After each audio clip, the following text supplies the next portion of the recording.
New Heroes and Foes Carinas challenge. Yes, we're going to do a little bit of a how-to guide for this. So one of my big targets at the moment is to smash through a lot of Carinas challenges, or at least give a good try to do this. I'm doing the easier ones first, or what I deem to be the easiest, which is the stuff that gives rank 4 6-star materials because of Eternity of Pain coming very soon, or being gone whenever you see this video, and also July 4th deals, and also whatever Caban might put in. So yeah, the drive is there to get these Carinas challenges done as much as possible and in the best way possible as well. So that's what we're going to focus this video on. Some of the best champions to use for it, also best practices, things to consider like boosts, things like champions to acquire, how to acquire them as well, all those different things. New Heroes and Foes means that you have to go into Act 6.3.1, which is the world of today, and that is the one that ends with a Medusa boss. Now, it's always up for debate, like, what is the best path to take on this one? For me personally, I liked Oscillate because I was able to kind of use the full magnitude of my champions. The cable fight where there's Buffet as a node is kind of annoying, but also there is another path you could potentially choose, and that is the dash and Delirium, which dash and dodge controls are reversed in this fight, except for champions with psychic shielding and also robot champions. The great thing about Carinas challenges is, yes, they do have this element of tag. We've got these tag sorting, so you can go Villains of the Contest, which is the first tag. The second tag for this one is not Villains of the Contest, that's exactly the same thing, but New Avengers. So you can search by that, and you get all of the different types of characters there to choose from. Now, the biggest problem that normally comes with this is the answer to the question, and the sad side of things is you may not have all of the champions that you require in order to make this more easier, I would say. It depends how you define that word of easier. There's definitely be champions that I would have personally loved for this in order to make the situation better. Like going up against Medusa, having Squirrel Girl would have been an absolutely insane option to have. The same way with having a 5-star Wolverine could have been somewhat helpful, and the same thing with Joe Fixit being an alternate option to take on the content. But at the end of the day, you've got to make do with what you've got, or at least find ways around it. And sadly, I had to find a way around it, which did cost me a bit. But at the same time, you've got to, in order to make omelets, you've got to break a few eggs. This is where team-wise, you've got to be very specific on who you're taking into what fight and for whatever reason. And acquisition is going to be important as well. This is my team that I settled on. I had Hyperion, I had a 565. Ultron at the time was a rank 3 5-star, which I buffed up to a 565 because I kind of believed in that being a key option for me to deal with the content. King Groot, I think I bumped that up to rank 4 because, again, it's like I needed something that's going to be able to keep in fights longer. And the longer I'm alive in the fight and the longer it persists off, that malice is going to really kind of punch in on the enemy. Sunspot, because I needed something that needed a bit, again, like punch on that kind of like debuff damage, that dot damage. Also, Yellow Jacket was good because I needed something to take on Cable. But as I said, you don't have to use those champions for those particular routes. If you've got Kang, for example, Kang and Ultron could be a nice kind of double team to go over the top there. We're dealing with Delirium and also Dismay, so that could be an option for you to take down that route. And that does seem like a clean option for it. You just got to be very careful about buffs and Symbiote Supreme. But if you can get through that, that's fine. The reason, as I said, I didn't want to rank up a load of weird champions or hashtag robot champions. I have 2 robot champions be the only ones I use over that top route. So that's why I decided to choose Oscillate. And I didn't have any problems with this route. I found it was the most cleanest route to take down.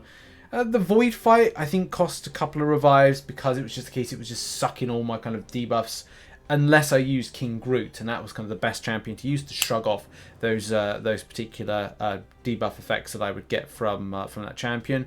And as I said, like dealing with the buffet from Cable basically meant I had to do a lot of parrying and then throwing in, say, Yellow Jacket or doing Sunspot, not gaining any buffs, but doing as much damage as possible in such a short space of time, because triggering off buffs is bad news for the champion getting back health. Now for a moment I want to talk about acquisition, because one of the big things is you may not have all of the champions you need to take on Carinas challenges, and this is where I think it's really important that either Kabam in the future consider hashtag based crystals, or at least look to a couple of different methods in order to get the champions. You could either do method number 1, which is check out arenas. When arena comes on and there's an opportunity to pick up a certain champion, then do it. You know, if it's going to be a case that the likes of Ultron's going to go into an arena, go grind for it. The 5-star, you know, less grind nowadays in order to pick it up. The same thing when it comes to a lot of other champions. You know, if you want to get Squirrel Girl, like I said, like maybe I should have gone back a little while ago to do, but I think this is a volume 2, so I don't think a Squirrel Girl arena has been kind of like rotated through. But a selector-based arena would be good as well, so look out for those.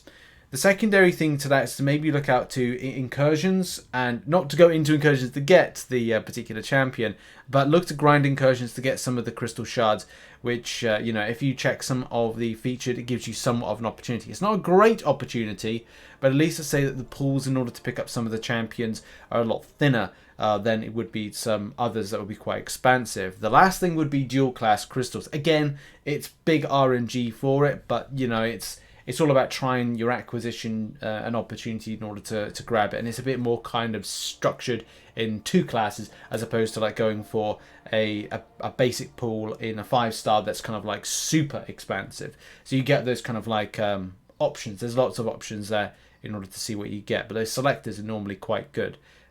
But the sad thing is, like, with this particular Carinas challenge, yeah, it's all about 5 stars, and that's a bit disappointing. If still, like myself, I've got a lot of 5 stars, and I'm still going, I really wish I had this 5-star version, so arenas might be the best way to go for acquisition. Let's talk about mastery now. Now, this is something of a bone of contention and a problem, right? So I was playing, when I did this, I was playing on hotel Wi-Fi. I don't really advise playing this game on hotel Wi-Fi, especially because the quality is just not there. Unless you're in a place that's kind of in a city centre location. I was in kind of like in some kind of big manor-y, hotel-y thing, which didn't have the greatest Wi-Fi, I must admit. But I got through it, and that's the thing. I got through it. But I would recommend when doing this, if you have a champion that is requiring more of a move to a mastery in like overly offensive, then do that.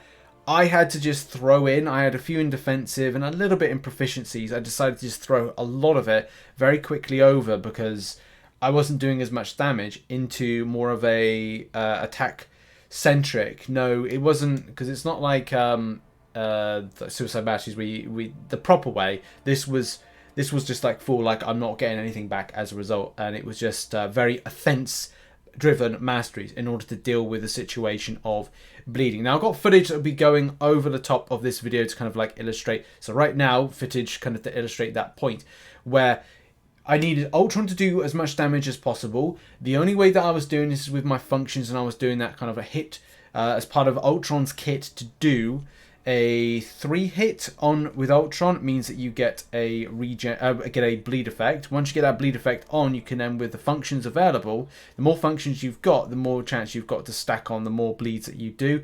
And that was kind of the way I was doing in order to get the health down. Now, if you had non-suicides, this is rough, and you won't be able to do the extent that you need to with this. This is why Squirrel Girl with a critical bleeds is really, really effective, and the same with having auto block failing.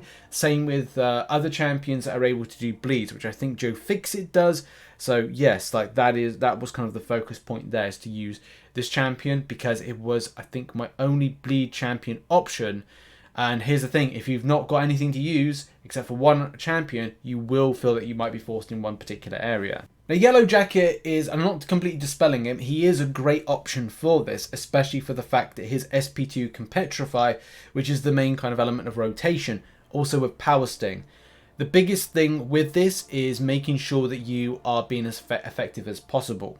And the reason I mention that is because Medusa does have this very annoying ability about her, which is this buffet. Again, buffet comes to town, and you've got to have, you know, bleed vulnerability is good because you get down the champion's power, but it's that snapping from into the auto block that you've really got to watch out for, and you're just going to be very careful. And I just kind of think that bleed, personally, I feel that bleed vulnerability or bleed champion options are a little bit better. Just that you are kind of finding yourself not waiting around for throwing special attacks to power sting and as well doing the SP2. You're on the front foot with all those bleeding type elements, which other champions will do a little bit better.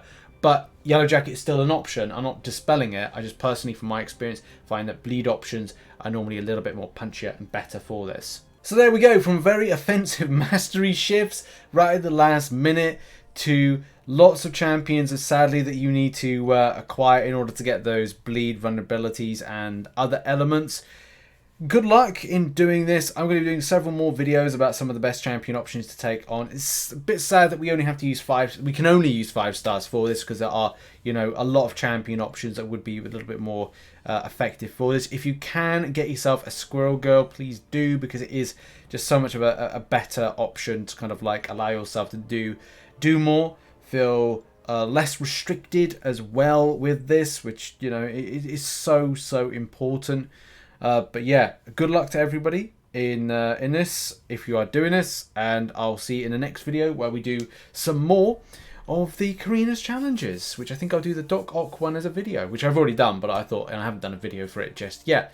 Information is in the description down below about, you know, just some top tips with this, and I'll see you in the next video. Check out some other content located on the screen right now, yes, and goodbye, ta for a bit.